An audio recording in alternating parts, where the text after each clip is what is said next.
네, 안녕하세요. 2022년 10월 28일 DMQA 오픈 세미나를 진행하게 된 김지연입니다. 오늘은 How to Transfer Knowledge Across Domains by Deep Neural Network라는 질문을 던지면서 세미나를 진행하려고 하는데요. 발표를 들으시면서 딥러닝을 통해서 어떻게 도메인 간의 지식을 전이할 수 있을까?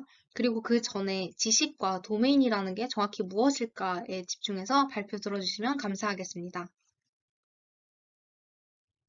본격적인 발표에 앞서서 간략하게 소개드리도록 하겠습니다. 저는 현재 고려대학교 산업경영공학과 대학원에 재학 중이고요. 데이터 마이닝 앤 퀄리티 애널리틱스 랩에서 김성범 교수님 지도하에 석박사 통합과정 2학기차에 재학 중입니다. 저의 관심 연구 분야는 다별량 시계열 데이터를 위한 딥러닝 알고리즘에 관심이 있고요. 최근에는 멀티소스 언슈퍼바이즈드 도메인 어댑테이션에 관심을 가지고 연구를 진행하고 있습니다. 그리고 금일 세미나와 관련해서 추가적인 질문이나 의견이 있으신 분들은 이 해당 메일로 연락 주시면 답변 드리도록 하겠습니다. 네, 발표 목차는 다음과 같습니다. 먼저 금일 다루게 될 Deep Transfer Learning에 왜 필요한지에 대해서 모티베이션과 백그라운드를 설명드리고요. Deep Transfer Learning의 개념을 짚은 후 이 어떻게 트랜스퍼를 할 수 있을지에 대한 전략 두 가지, 그리고 각각 방법론 그 세 가지에 대해서 설명을 드린 후에 결론 말씀드리고 발표 마무리하도록 하겠습니다. 네, 먼저 인트로덕션에서는 Deep Transfer Learning이 왜 필요한지, 그리고 Deep Transfer Learning이란 무엇인지에 대해서 설명드리도록 하겠습니다. 보다 직관적인 이해를 위해서 좀 쉬운 예시를 하나 드려보려고 합니다. 만약에 저희가 인물 사진을 이용해서 감정을 분류하는 문제를 풀어본다고 했을 때, 이에 대해서 예시를 한번 들어보도록 하겠습니다. 저희에게 주어진 데이터셋은 레이블 정보가 있는 대용량의 데이터셋이고, 이는 모두 서구권의 여성 인물들로 이루어진 사진 데이터입니다. 이 이미지 데이터를 편의상 데이터셋 A라고 통칭하겠습니다. 저희는 이 대량의 레이블이 있는 데이터셋 A에 대해서 이 인물들의 표정으로부터 감정을 분류할 수 있는 인공신경망을 설계했습니다. 그래서 데이터셋 A에 대해서 감정을 분류하기 위한 학습이 완료된 딥 뉴럴 네트워크는 데이터셋 A에 대해서 다시 평가를 해본 결과 정확도가 99%라는 괄목할 만한 성능을 달성했습니다. 자, 그럼 우리는 인물 사진을 이용해서 감정을 분류해보자 라는 문제를 정확히 잘 맞게 푼 걸까요?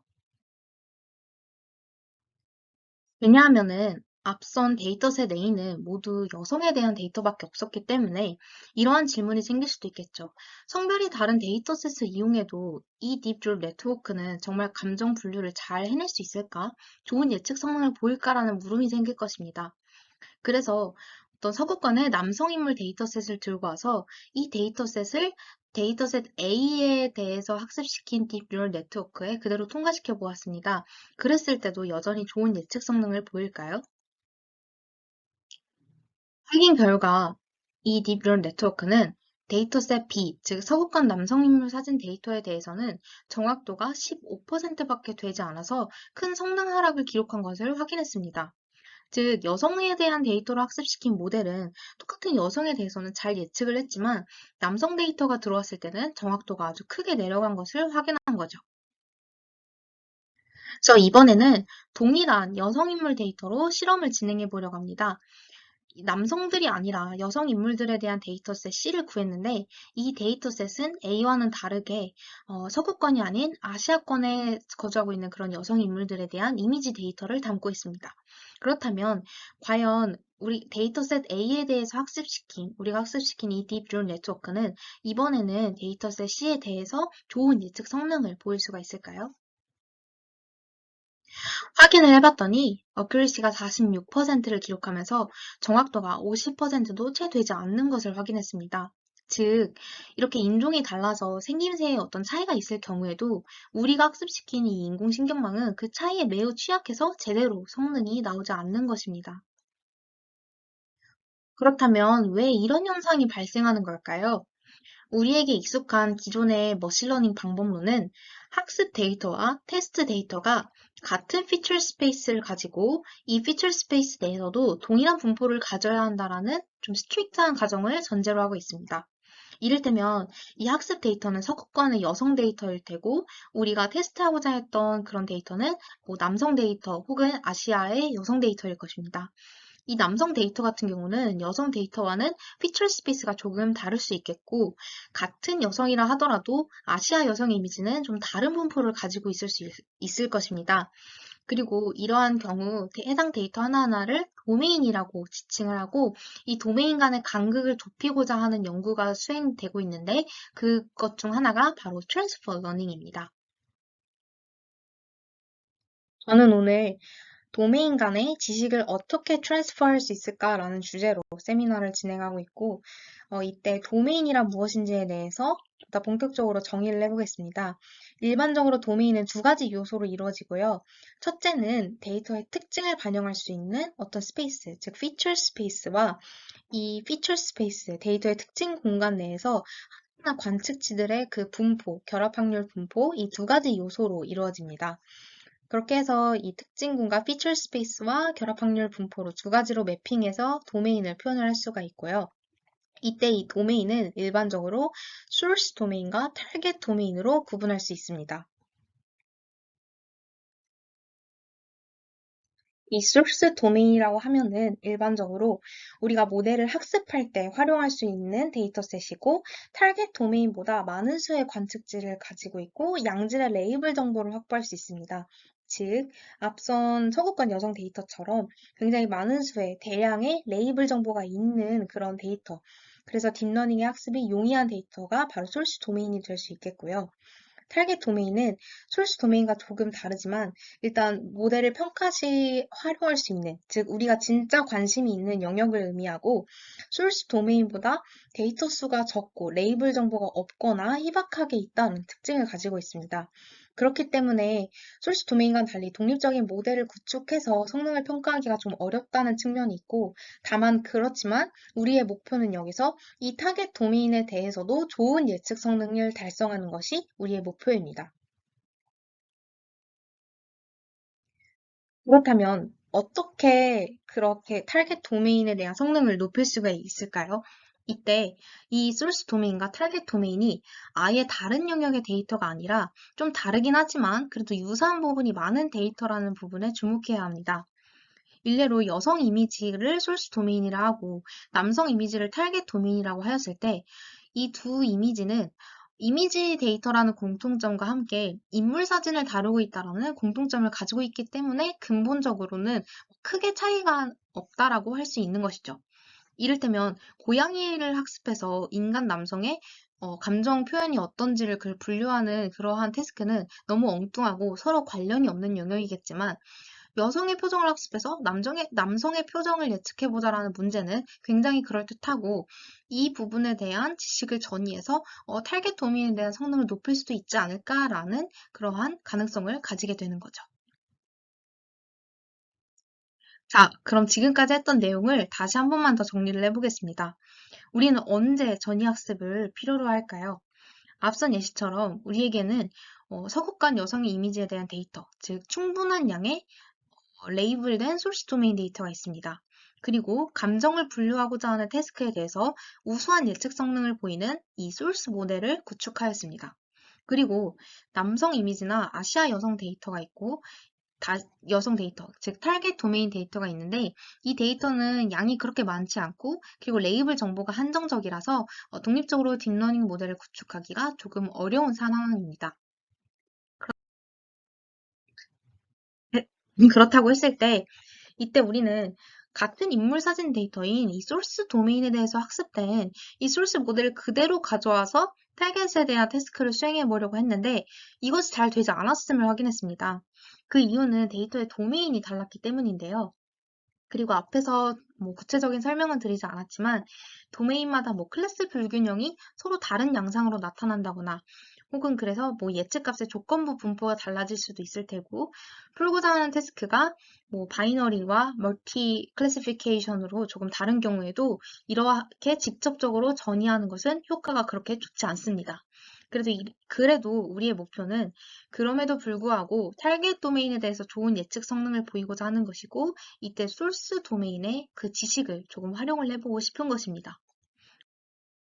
그럼 어떻게 하면 좋을까요? 이 트랜스퍼 러닝 전이학습이 바로 이럴 때 사용되는 방법론입니다. 먼저 우리에게 소스 도메인과 타겟 도메인이 있을 때 이 도메인이 좀 다르긴 하지만 유사한 상황에서 혹은 태스크가 다를 수도 있겠죠. 이러한 상황에서 이 소스 모델을 그대로 타겟 모델로 활용하기는 어렵지만은 이 모델이 좀 유사한 소스 도메인을 통해서 그리고 소스 태스크를 통해서 얻은 지식이 있을 테고, 그러면 이 소스 모델의 지식을 일부 전이해서 타겟 모델을 구축하는 데 활용을 하면은 이 타겟 태스크에 대한 성능이 올라가지 않을까? 라는 물음에서 트랜스퍼 러닝은 좀 출발하고 있는 것입니다. 이때 지식이라고 함은 뭐 인물 사진 데이터라고 했을 때 뭐 인물의 형상이 어떤지, 뭐 얼굴의 눈, 코, 입은 어디에 위치해 있는지와 같은 그런 어떤 특징을 추출할 수 있는 그런 모델의 능력을 의미합니다. 그래서 이러한 지식을 활용해서 궁극적으로 저희는 타겟 모델에 대한 성능을 향상시키고자 하고 이 타겟 모델을 딥 뉴럴 네트워크라고 했을 때 이것이 바로 딥 트랜스퍼 러닝의 목적이 되는 것입니다. 그래서 이 딥 뉴럴 네트워크를 통해서 어떻게 도메인 간의 지식을 전이할 수 있을까라는 물음에 답하고자 할 때 이 딥 트랜스퍼 러닝은 방법론에 따라서 아래와 같이 세 가지 카테고리로 구분이 가능합니다. 첫 번째는 인스턴스 웨이팅 스트래지, 두 번째는 모델 베이스드 스트래지, 세 번째는 피처 베이스드 스트래지인데요. 이 첫 번째 인스턴스 웨이팅 스트래지는 그 타겟 태스크의 성능을 향상시킬 수 있는데 좀 도움이 될 만한 그 관측치들을 소스 도메인으로부터 선별합니다. 그리고 그 선별된 관측치에 가중치를 부여해서 함께 그 트레이닝 데이터셋으로 활용을 하자라는 전략인데요. 사실 요즘에 와서는 데이터가 굉장히 고차원 데이터가 많고 그리고 데이터의 양이 너무 많아졌기 때문에 이러한 방법론은 최근에는 많이 수행되고 있지 않고 그렇기 때문에 저는 세미나에서는 이 두 가지 방법론, 모델 베이스드 스트래지와 피처 베이스드 스트래지에 집중을 해서 방법론을 소개해 드리겠습니다. 그리고 해당 논문 세 가지를 소개하면서 딥 트랜스퍼 러닝이 무엇이고 어떻게 딥 뉴럴 네트워크를 통해서 도메인 간 지식을 전파할 수 있는지에 대한 답을 해보려고 합니다. 네, 그래서 방법론 중에서 첫 번째, 모델 베이스드 스트래지에 대해서 설명드리도록 하겠습니다. 이 모델 베이스드 스트래지는 말 그대로 모델, 네트워크를 이용한 전역습 방법론입니다. 이 전략의 가설은 도메인으로부터 추출한 그런 지식, 태스크를 잘 풀기 위한 지식은 모델의 파라미터에 반영되어 있다고 생각을 하고 그렇기 때문에 우리가 대량의 레이블된 데이터셋, 즉 소스 도메인으로부터 소스 태스크를 잘 풀기 위한 그러한 과정을 거쳐서 학습된 그런 모델은 어떠한 도메인에 대한 지식이 있을 테고 이 지식을 좀 타겟 도메인, 즉 소스 도메인과 좀 다르긴 하지만 좀 유사함이 있기 때문에 그러한 공통된 지식을 타겟 모델에 반영을 하면 어떨까? 그래서 이 놀리지, 그 소스 모델이 가지고 있는 이 지식을 타겟 모델에 전이하여서 타겟 태스크를 풀 수 있게끔 타겟 모델을 구성한다면은 모델의 예측 성능이 좀 향상될 것이다 라는 가정하에서 방법론을 제안하고 있습니다. 이때 대표적인 방법론이 시퀀셜 트레이닝 어프로치라 하여서 순차적인 학습을 진행을 하는 건데요. 먼저 저희가 가장 전이학습이라고 하면은 가장 먼저 떠오르는 방법론일 것입니다. 먼저 대량의 레이블 정보가 있는 소스 도메인을 이용해서 좀 기본적인 지도학습을 수행해서 소스 모델을 구축합니다. 그래서 소스 모델에 대한 사전학습을 수행을 하는 거죠. 그렇게 만들어진 이 디시전 펑션은 결국에는 이 소스 도메인에 대한 예측값과 실제값의 차이를 최소화하는 방향으로 이런 파라미터가 구성이 될 것입니다. 네, 그렇게 대용량의 소스 도메인에 대해서 소스 모델이 사전 학습이 되었다면 이제 이 모델이 가지고 있는 어떤 도메인과 태스크를 잘 풀기 위한 지식들을 타겟에 반영을 하여서 타겟 태스크를 잘 풀 수 있도록 하는 이런 타겟 모델을 구축하는데 활용을 할 수가 있겠죠. 이 논리지를 트랜스퍼를 하는 것입니다. 에 앞서서 제가 맨 처음에 소개드렸던 그런 예시처럼 이 모든 소스 모델을 그대로 갖다 쓰는 것이 아니라 일부 딥 뉴럴 네트워크의 일부 레이어들만 파라미터를 업데이트하지 않고 프리즈해서 그대로 가져다 쓰고, 그리고 이 타겟 도메인에 대해서 학습을 하는 과정에서 업데이트가 일어나지 않도록 파라미터를 프리즈 시키고, 그리고 이 뒷부분의 레이어 같은 경우에는 소스 모델과는 조금 다르게 구성을 해서 파인 튜닝을 이용해 타겟 도메인에 좀 맞게끔 이렇게 모델을 구성을 하는 방식으로 타겟 모델을 구축을 하고 순차적으로 이렇게 학습이 첫 번째로, 두 번째로 진행이 되게 되는 것입니다. 그렇다면 왜 앞부분은 프레이즈를 하고 뒷부분은 파인 튜닝을 하는 방식으로 이렇게 소스 모델이 가진 지식을 전이를 하는 걸까요? 네, 일반적으로 이 딥 뉴럴 네트워크는 네트워크의 앞부분은 lower level layers라고 하여서 인풋 데이터에 대한 어떤 보편적인 특징을 잘 추출할 수 있다고 알려져 있습니다.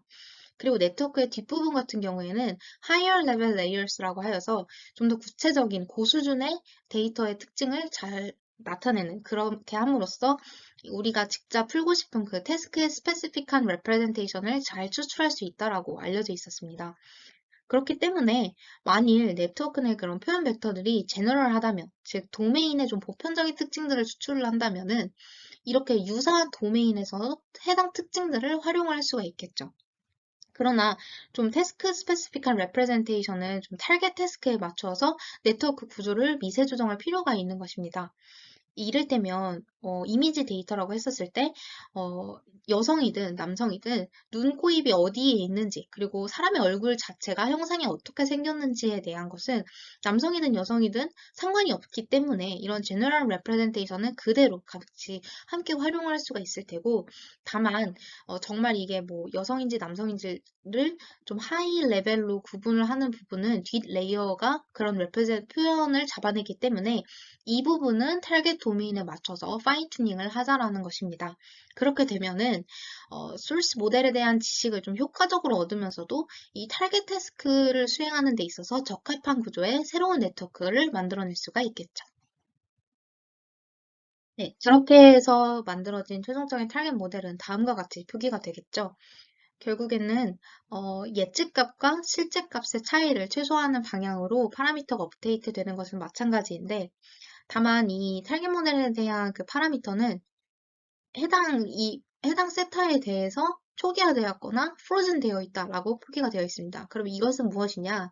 소스 모델의 레이어 수만큼의 파라미터, 즉 우리가 앞서서 얼마만큼의 레이어를 가져와서 타겟 모델을 활용하였는지에 대해서 나타내는 것이고, 그 레이어에 대해서만큼은 이니셜라이즈 되고 프로즌 되어 있다라는 것을 알려주는 것입니다. 그럼 여기서 한번 궁금증이 생기시는 분들도 계실 거예요. 그러면 어디까지 우리가 소스 모델을 가져와야 되고 어디까지 파인 튜닝을 해야 타겟 모델이 정말 타겟 태스크에 대해서 좋은 예측 성능을 보일까라는 질문을 가지시는 분들도 계실 것입니다. 그래서 제가 이번 세미나에서 소개시켜드리고 싶은 논문이 바로 How Transferable Are Features in Deep Neural Network라는 제목의 2014년 닙스에서 발표된 논문을 한번 선정해서 소개를 해보고자 합니다. 말 그대로 어떤 피처들이 트랜스퍼한가라는 그 제목으로 어, 이 피처들이 트랜스퍼하다라는 결론을 지은 그런 논문입니다. 우리가 생각한 그 질문에 정확한 대답을 내려주는 것인데, 세미나를 찍는 2022년 10월 기준 8079회가 인용이 되었고요. 이미지 분류 문제에 있어서 어떤 제너럴한 레프레젠테이션을 추출하는 레이어와 그리고 태스크 스페시픽한 레프레젠테이션을 추출하는 레이어를 구분을 하기 위한 실험을 진행을 했습니다. 그렇게 함으로써 이 소스 모델의 구조나 파라미터를 어떻게 활용을 해야 타겟 모델에서 좋은 성능이 나오는지를 분석한 거죠. 이 모델 같은 경우에는 이미지 분류에서 알렉스넷을 기반으로 해가지고 실험을 진행을 했는데요. 알렉스넷에 총 7개의 레이어가 있을 때 데이터는 A와 B로 구분을 하였습니다. 이때 데이터셋 A를 소스 도메인이라 하고 데이터셋 B를 타겟 도메인이라고 하였을 때 이 타겟 도메인에 대해서만 그 베이직하게 슈퍼바이스 러닝을 수행한 그 B3B 모델이 있을 테고, 이걸 베이스 B라고 칭하고, 혹은 대용량의 그런 소스 도메인, 이미지넷 같은 그런 소스 도메인에 대해서 전이학습을 수행한 트랜스퍼 러닝을 한 S3B 모델이 있을 것입니다. 때 만약에 이 세 개, 7개의 레이어 중에서 이 세 개의 레이어를 A에 대한 파라미터, A에 대해서 학습한 모델의 파라미터를 가져다 썼다면, 그리고 이때 이 A3B가 적어도 베이스 B만큼 혹은 그 이상의 성능을 낸다면, 적어도 이 세 번째 레이어까지는 데이터셋 B에 대해서는 제너럴한 레프레젠테이션을 추출할 수 있는 그런 능력을 전이하였다. 그러한 지식을 전이하였다라고 판단할 수 있게 되는 것이겠죠. 그래서 이 논문에서는 7개의 레이어에 대해서 순차적으로 프리즈를 시켜가면서 성능을 비교한 결과 이 첫 3개의 레이어가 제너럴 레프레젠테이션을 얻는 데 효과적이고 다른 부분은 파인 튜닝 수행을 하는 것이 탈겟 모델에 대한 성능을 높이는 데 필요하다라고 주장을 하고 있습니다. 그리고 이미진덱 같은 대용량 데이터셋에 대해서도 사전 학습된 소스 모델의 제너럴한 레프레젠테이션을 이용한다면 이 타겟 태스크에서 좋은 예측성을 낼 수 있음을 실험적으로 확인한 논문이라고 할 수 있는 것이죠. 네, 여기까지가 모델 베이스드 스트래지에 대한 설명이었고 다음은 피처 베이스드 스트래지에 대한 설명 시작하겠습니다. 네, 이 feature based strategy 같은 경우에는 앞선 model based strategy와는 좀 다른 방법론입니다. 앞선 방법론은 도메인 간에 이제 격차가 있다 하더라도 그것을 직접적으로 조정하진 않았죠. 그러나 이 feature based strategy는 두 도메인의 차이를 직접적으로 조정하는 방법론이라는 점에서 차이가 있습니다. 이 도메인 내에 이 관측지들이 이렇게 서로 다른 공간, 다른 feature space 내에 있다라고 가정을 해보겠습니다. 이때 feature based strategy는 도메인의 피처들이 서로 다른 공간에 있다고 하더라도 어떤 적절한 매핑 펑션을 거쳐서 나온 공간에서는 유사할 수도 있지 않겠느냐. 어떤 함수를 거쳐서 나온 새로운 관측치 뉴 데이터가 이렇게 찍힐 텐데 이 뉴 데이터에 대한 공간에서는 도메인이 차이가 없을 수도 있다. 이러한 가설에 기반하여서 이 매핑 펑션, 적절한 매핑 펑션이 무엇일지를 찾아내는 방법론이고요.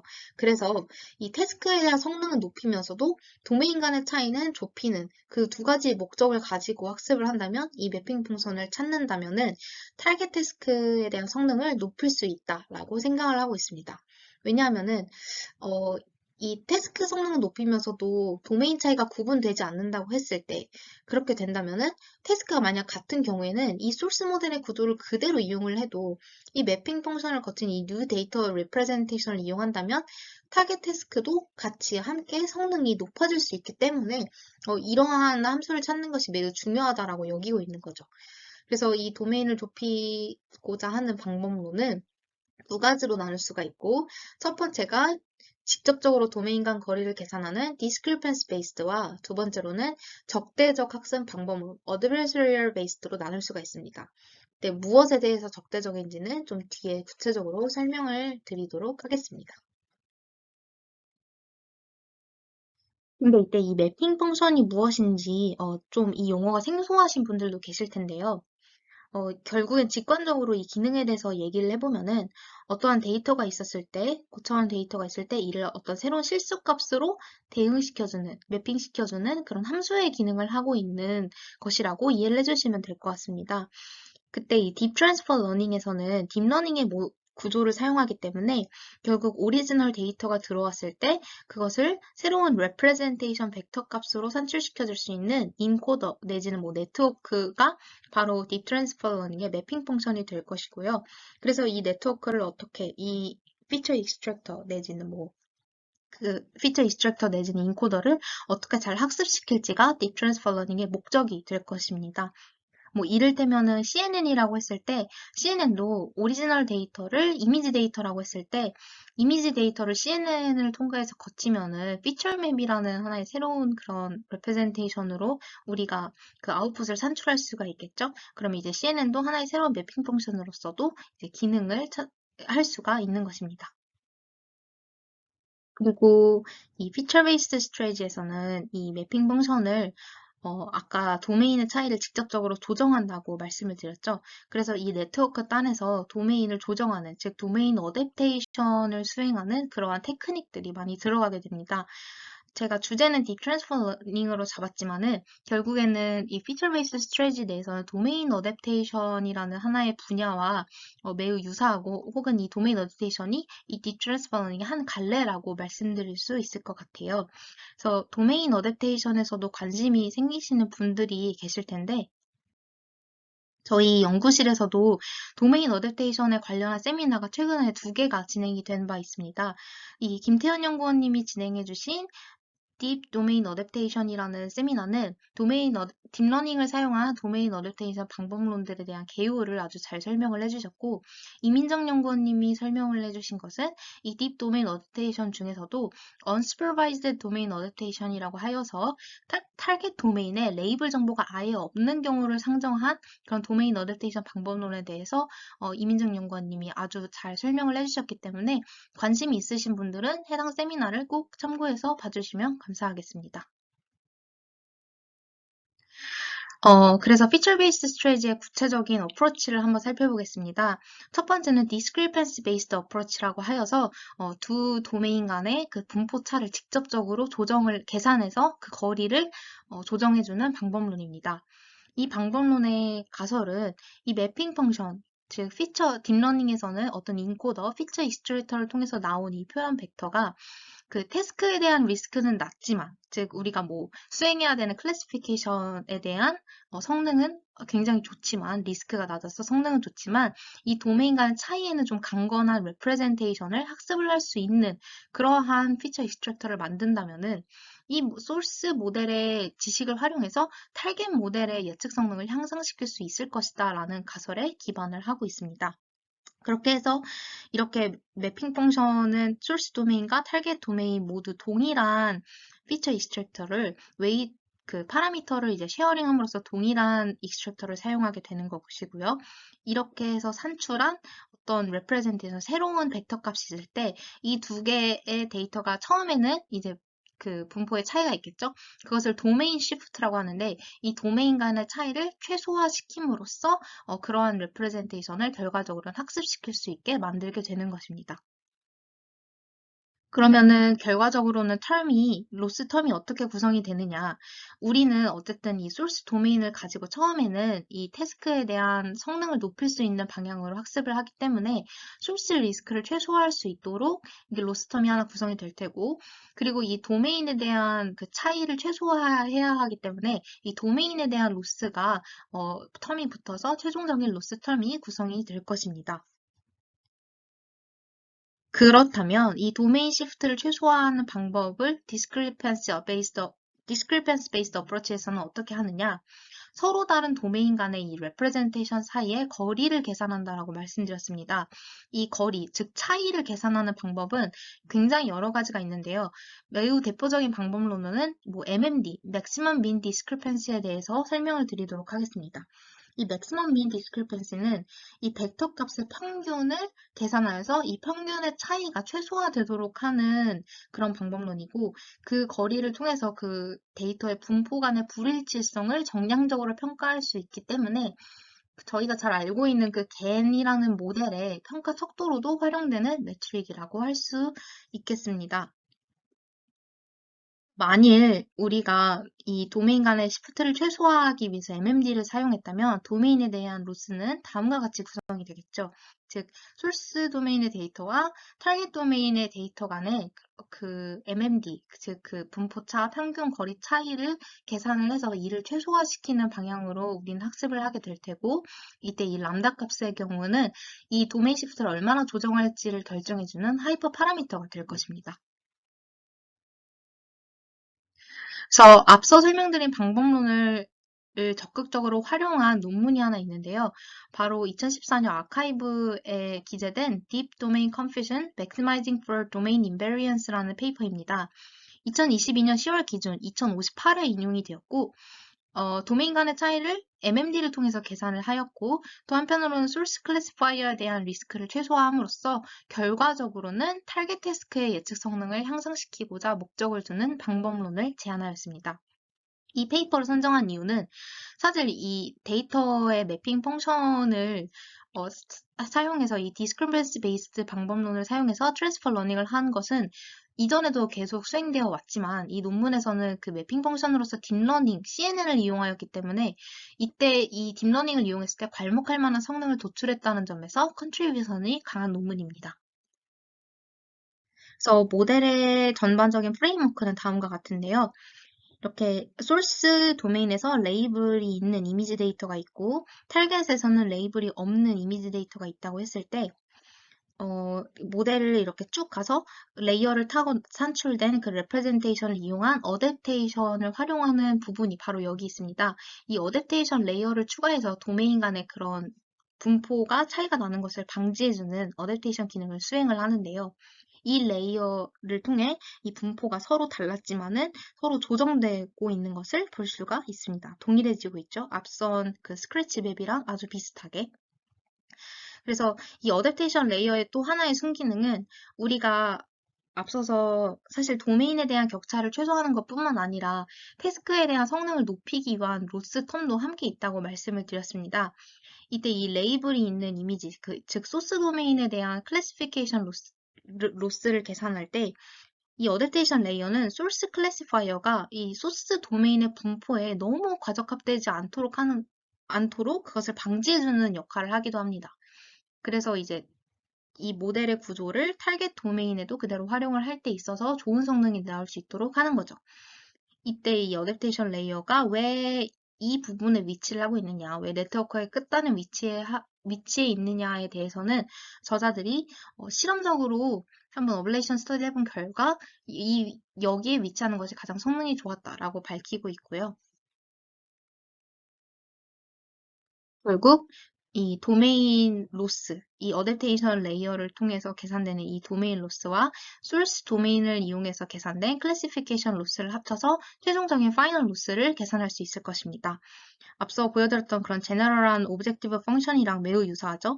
그 소스 클래시피케이션에 대한 소스 태스크 중에서 클래시피케이션에 대한 에러를 로스를 최소화하고 또 그 소스 도메인과 타겟 도메인 간의 그 분포 차이를 최소화한 텀으로 구성되어 있는 것입니다. 그리고 그 차이는 MMD라는 방법을 통해서 계산을 하였고요. 말씀드린 것처럼 이 람다의 경우에는 도메인의 조정 정도를 반영할 수 있는 하이퍼 파라미터입니다. 두 번째 방법론은 Adversarial Based Approach라고 하여서 적대적인 학습을 기반으로 하는 접근법인데요. 적대적인 학습이라고 한다면 일반적으로 딥러닝에서는 딥러닝을 이루는 여러 네트워크들이 있을 테고 그 인공신경망 내에서 네트워크들이 서로 반대의 목적을 가지고 학습을 한다면 그것을 적대적 학습이라고 명명합니다.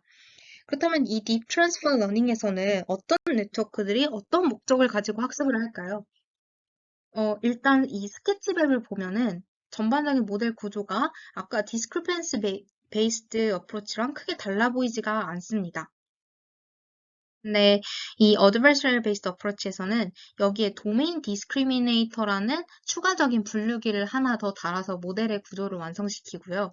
이때 이 도메인 디스크리미네이터의 역할은 인풋 값, 즉 피처 익스트랙터, 매핑 펑션을 통해서 거쳐 나온 이 레프레젠테이션이 인풋이 될 텐데 이 표현 벡터가 이 도메인 디스크리미네이터 구분자의 인풋으로 들어왔을 때, 이게 어느 도메인으로부터 들어온 그 벡터일까를 구분해주는 역할을 하는 것이 바로 이 분류기의 역할입니다. 그렇다면 이 분류기의 목적은 나한테 들어온 그 인풋 값의 도메인을 아주 잘 구분할 수 있도록, 그래서 그 도메인의 차이를 벌려놓을 수 있도록 그런 식으로 학습이 되겠죠. 그게 바로 도메인 디스크리미네이터 학습 목적이 될 테고, 하지만 피처 익스트랙터, 즉 매핑 펑션 같은 경우에는 앞서 말씀드렸던 것처럼 도메인의 차이를 잘 구분하지 못하고 그 간극을 좁히는 역할을 해야 합니다. 그렇기 때문에 이두 네트워크가 서로 다른 목적을 가지고 적대적으로 학습을 한다고 하여서 그래서 도메인 차이를 구분하지 못하면서도 타겟 태스크에 대한 예측 성능을 높이는 레프레젠테이션을 산출할 수 있을 것이다 라는 그 가설에 기반하여서 방법론을 제시한 것이 바로 Adversarial Based Approach입니다. 저희한테 좀 익숙한 그 Generative Adversarial Network 그 방법론에 기반한 알고리즘이고요. 그 로스 펑션의 구성도 이 GAN 로스를 차용한 논문들이 굉장히 많습니다. 그리고 앞서 설명드린 그 discrepancy based 메소드와는 조금 다른 점이 이 feature extractor, 즉 매핑 펑션이 discrepancy based 같은 경우는 파라미터를 쉐어링하기 때문에 서로 동일한 그 인코더 구조를 사용했다면 adversarial based는 도메인별로 이 인코더가 같을 수도 있고 다를 수도 있습니다. 그리고 독립적으로 사용되는 다른 인코더라 하더라도 이 파라미터를 일부는 좀 공유를 해가지고 좀 유사한 그런 구조의 네트워크를 구성을 할 수도 있는 것이고요. 그래서 좀 자유도가 높다는 측면에서 해당 방법론과 discrepancy based 방법론이 조금 차이가 나는 지점에 대해서 설명드렸습니다. 그럼 최종적으로 일반적인 로스 펑션의 구성이 어떻게 되느냐? 말씀드린 것처럼 소스 태스크에 대한 일단 성능을 높인다는 부분은 앞선 방법론과 똑같고요. 두 번째로 이 도메인에 대한 로스를 adversarial 로스로 정의를 했다는 점에서는 다르겠죠. 이 adversarial 로스는 겐 로스와 아주 유사합니다. 이 미니맥스 그 로스를 사용을 해서 그 피처 익스트랙터, 즉 매핑 펑션 입장에서는 이 로스를 최소화시키고, 그리고 도메인 디스크리미네이터 입장에서는 이 로스를 최대화시키는 것인데요. 먼저 이 디스크리미네이터의 목적으로 한번 이 로스를 본다면은 이 로스를 맥시마이즈를 하는 것이 목적이겠죠. 그래서 이 매핑 펑션을 거쳐서 나오는 그 히든 벡터들, 그 레프레젠테이션 값이 이 도메인 디스크리미네이터의 인풋으로 들어갔을 때, 만약 소스 도메인을 1이라고 하고 타겟 도메인을 0이라고 두었을 때는, 소스 도메인이네? 그러면은 이것은 1이다 라고 했을 때 이 값이 맥시마이즈가 될 테고, 아니다, 이 인풋은 타겟이다 라고 해서 0이라고 정확히 맞췄을 경우에는 이 값이 0이 되어서 결과적으로는 이 로스 값이 맥시마이즈 될 것입니다. 결국에 요지는 도메인을 제대로 구분해서 이 분포 차이를 최대화하는 것이 도메인 디스크리미네이터의 목적이 될 것입니다. 반면 피처 익스트랙터, 즉 매핑 펑션의 목적은 이 로스를 미니마이즈 하는 것이 목적이고, 그래서 이 타겟 데이터에 대해서 원래 타겟 도메인은 0이라는 도메인 레이블을 가지고 있었는데 이게 도메인 디스크리미네이터에 들어갔을 때 잘못 예측을 해서 1이라고 생각을 했을 때 로스 펑션이 최소화가 되겠죠. 그렇기 때문에 도메인을 제대로 구분하지 못하게 만들어서 결국에는 그 도메인 간의 그 분포 차이, 분포 간의 격차가 최소화될 수 있도록 하는 것이 이 매핑 펑션의 목적입니다. 그래서 서로 다른 목적을 가지고 학습을 하기 때문에 굉장히 적대적으로 학습이 이루어지겠죠. 그래서 대표적인 Adversarial Based Approach 방법론이 2017년 12PR에서 소개된 Adversarial Discriminative Domain Adaptation이라는 제목의 페이퍼이고요. ADDA라는 방법론을 제안했습니다. 2022년 10월 기준 3,666회 인용되었고, 적대적 학습 방식을 통해서 도메인 간의 차이를 조정하고, 그리고 소스 태스크에 대한 성능을 높이면서 그 지식을 이용해 탈세계 태스크에 대한 성능을 함께 높일 수 있는 그러한 프레임워크를 제안한 논문입니다. 그 논문에서 나온 제안한 프레임워크는 다음과 같은데, 이 처음 두 개는 학습에 관련한 것이고, 그리고 이렇게 학습된 것을 어떻게 테스트할 때 활용할지를 보여주는 세 단계로 이렇게 구성을 해서 논문에 대해서 설명을 드리도록 하겠습니다. 먼저 학습의 첫 단계로는 소스 도메인에 대한 프리트레이닝을 진행합니다. 즉, 일반적인 지도학습 방식을 이용하는 것인데, 이 소스 도메인은 굉장히 대량의 데이터이고, 레이블이 있다라는 가정하에서, 이미지를 분류하고자 할 때, 이 지도학습을 이용한 이미지 분류 문제에 대한 그 소스 리스크를 최소화하는 방식을 택해서, 소스 태스크에 대한 모델은 잘 만들어 보자. 그래서 그 이미지가 들어왔을 때 이미지 분류를 잘 예측할 수 있는 그 이미지를 분류를 잘 할 수 있는 그런 클래시파이어를 구성을 하는 것이 그 첫 번째 단계이고요. 두 번째 단계가 앞서 설명드린 adversarial adaptation입니다. 이것은 소스 도메인이 있고 타겟 도메인을 함께 이용하게 되는데 이 소스 도메인을 거치는 그런 인코더 CNN 즉 매핑 펑션은 파라미터를 고정시키고 굉장히 잘 학습되었잖아요. 소스 도메인에 잘 학습된 이 매핑 펑션의 파라미터는 고정시키고 이 학습 단계에서 업데이트가 일어나지 않게 하고 그리고 독립적인 이것과는 다른 그 타겟 도메인에 대한 그 매핑 펑션을 별도로 만들어서 이 CNN이 계속 이 학습 과정 중에서 두 번째 단계에서 파라미터 업데이트가 일어나도록 하게 하는 것입니다. 그럼 파라미터는 어떻게 업데이트를 하느냐? 이 인코더를 통해서 나온 그런 히든 벡터들이 도메인 디스크리미네이터 인풋으로 활용이 될 텐데 얘가 도메인이 인풋이 어떤 도메인으로부터 기인했는지를 잘 맞추되 이 타겟 CNN은 제대로 잘 못 맞추도록 자기가 소스에서 비롯되었다고 속일 수 있도록 자신의 데이터 분포를 이 소스 도메인의 데이터 분포에 좀 근사시키는 방향으로 학습을 하게 되는 것입니다. 그렇게 이렇게 적대적으로 학습을 하게 됨으로써 이 적대적 학습 방식이 이루어질 수 있는 이유는 로스를 이렇게 디스크리미네이터 관점에서 그리고 그 MT라고 해서 매핑 펑션, 타겟 그 이미지에 대한 그런 매핑 펑션은 이제 최소화하는 방향으로 하여서 이 로스를 구성하였기 때문에 그렇기 때문에 이제 어드버서리라는 방식으로 도메인이 어댑테이션 될 수 있다라고 저자는 밝히고 있고요. 그렇게 해서 인퍼런스를 하는 단계에서는 이 잘 학습된 도메인의 차이에는 좀 강건하겠죠. 이제 분포가 잘 근사하게 되었을 테니. 그래서 도메인에 대해서는 강건한 그런 타겟 인코더를 테스트 시에 활용을 하고, 그리고 이 클래시파이어 같은 경우에는 소스 도메인과 이제는 분포 차이가 이제 나지 않는 경우를 상정하였으니 소스 도메인의 클래시파이어를 그대로 이제 활용을 하는 것입니다. 그래서 소스 도메인의 클래시파이어를 통해서 타겟 모델을 전반적으로 구성을 한다면 이제 타겟 태스크에 대한 예측 성능은 굉장히 높아질 수 있을 것이다라는 가정하에 이렇게 인퍼런스를 진행을 하게 되는 것이죠. 결국 사전 학습된 소스 클래시파이어를 이용해서 그리고 어댑테이션 된 그런 매핑 펑션을 이용해서 타겟 태스크를 수행을 하는 것인데 이 결과 그렇게 해서 정말 타겟 태스크에 대한 예측 성능이 높았느냐를 확인한 결과 그레디언트 리버설 레이어를 활용한 DANN보다 좋은 성능을 냈다라고 저자들은 밝히고 있는데 이때 이 DANN이 무엇인지에 대해서 본 세미나에서는 다루지는 않았지만 사실 이 Adversarial Based Approach에서는 가장 유명하고 좀 직관적으로 이해할 수 있는 그런 컨셉을 가진 그런 방법론입니다.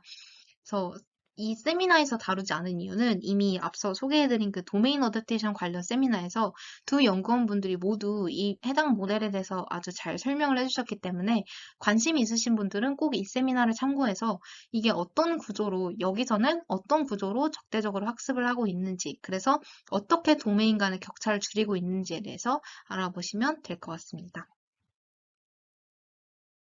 네, 그렇게 해서 오늘 딥 트랜스퍼 러닝의 방법론에 대해서 모두 개괄적으로 설명을 드렸고 결론 말씀드리면서 마무리 짓도록 하겠습니다.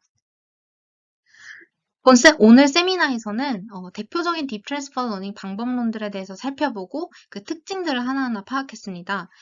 그 말씀드린 것처럼 트랜스퍼 러닝이 필요한 시나리오나 경우의 수가 좀 여러 가지입니다. 도메인이 다를 수도 있고, 태스크가 다를 수도 있고, 그리고 타겟 도메인에 레이블이 있을 수도 있고 없을 수도 있겠죠. 그렇기 때문에 문제 상황에 대한 정의가 굉장히 중요하고 각 방법론마다 또 가정과 특색이 모두 다르기 때문에 상황에 맞게 내가 어떤 방법론을 활용할지 택하는 것도 필요한 과정입니다. 그리고 최근 딥 트랜스퍼 러닝 분야 같은 경우에는 타겟 도메인의 레이블 정보를 아예 필요로 하지 않는 unsupervised domain adaptation과 같은 분야에서 좀 활발히 수행이 되고 있는데요. 타겟 도메인의 레이블 정보는 이를테면 모델 베이스드 어프로치 같은 경우에는 파인 튜닝을 하는 과정에서 레이블 정보를 필요로 했지만 그 두 번째로 소개드린 피처 베이스드 어프로치 같은 경우에는 도메인 어댑테이션과 굉장히 유사하기 때문에 도메인 어댑테이션이 그 피처 베이스드 트랜스퍼 러닝의 한 갈래이기 때문에 그 레이블 정보를 좀 필요로 하지 않는다는 점에서 보다 실용적으로 사용될 수 있는 방법론이고요. 결과적으로 이미 학습된 모델의 지식을 전이해서 우리가 실제로 성능을 내고자 하는 타겟 도메인에 대한 성능을 높이는 것을 좀 목표로 하고 있기 때문에 실제 현장에서 모델을 적용할 때 강건한 예측성을 낼 수 있다라는 점에서 관심과 주목을 많이 받고 있는 방법론입니다. 그리고 특히 산업 현장 바이오 인포메이션이나 컴퓨터 비전 등과 같은 분야에서 활발히 수행이 되고 있고 다양한 어플리케이션이 가능하다는 점에서 한번 공부해 두기 굉장히 좋은 유용한 방법론이었다고 결론 지을 수 있을 것 같습니다. 제가 이 세미나를 준비하면서 참고한 는 다음과 같고요. 지금까지 긴 시간 동안 세미나 들어주셔서 감사합니다.